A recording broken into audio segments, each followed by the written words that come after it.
TVB Digital Fast.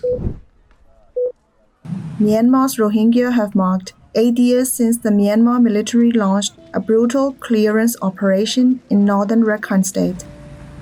Homes were burned down, women were raped, and thousands were killed by soldiers. The date is now commemorated each year as Rohingya Genocide Remembrance Day.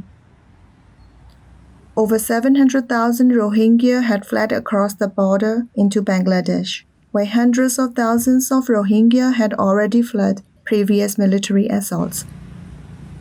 The United Nations called it a textbook example of ethnic cleansing. The United States and many other Western countries have called it a genocide. Atrocities have been a part of Myanmar military campaigns against the mainly Muslim Rohingya since the 1970s. Whistleblower group Justice for Myanmar have revealed the involvement of some of the country's most powerful companies. They are accused of donating millions of dollars to the Myanmar military in order to build fences along the Bangladesh border designed to prevent Rohingya from ever returning home. Today, 1.2 million Rohingya are living in Bangladesh's camps, which makes it the world's largest refugee settlement. Children make up half the population of refugees, but they lack access to education. Food rations have been reduced per person per month from $12 to $5.90. Funding cuts from the U.S. have nearly collapsed health services for the refugees. It is both a humanitarian and political crisis. The military regime, which seized power after the 2021 coup, refuses to allow Rohingya to return to their homes. However, international justice is slowly making progress. The Rohingya genocide case before the International Court of Justice continues.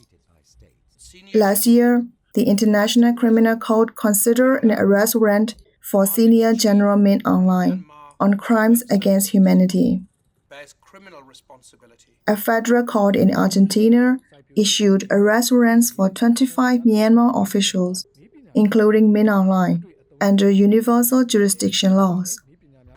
Again, for genocide and crimes against humanity.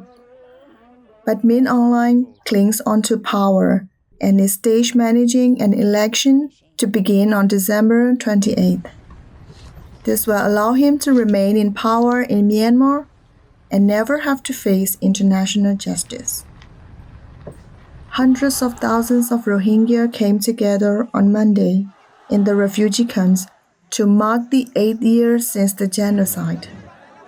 Despite needing urgent humanitarian aid, they also demand justice and the right to return home.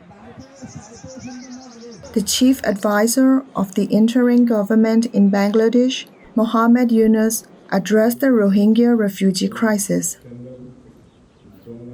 He spoke at a conference on Monday in Cox's Bazar to commemorate the date. In a spate of only a few weeks, in August 2017, around 800,000 Rohingyas crossed into Bangladesh to save their lives. Unfortunately, the barbaric attack and persecution still persists. Hence, we see fresh arrivals at our doorsteps every day. Rohingya issue and its sustainable resolution must be kept alive on the global agenda as they need our support until they return home. The time is for action right now. The UN High-Level Conference on the Rohingya and other minorities in Myanmar is set to begin on September 30th in New York. The international community is optimistic about resolving the Rohingya refugee crisis.